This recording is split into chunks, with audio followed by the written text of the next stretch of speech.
Hi everyone, good day! In this video, I'll be teaching you how to enter referral code on Temu app. Okay, first things first, open your Temu app. And as you can see on your screen, make sure that you have signed in to your account. If you haven't signed in yet, just please do so. Once you are logged in, just tap on the U button typically located on your profile or account section.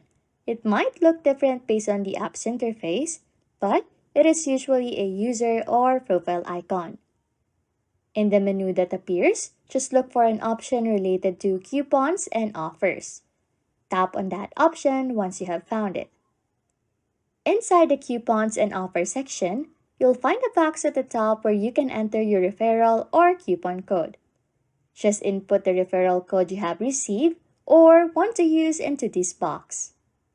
After entering the referral code, tap on the Apply button and this will confirm and apply the referral code to your account, and it will automatically process.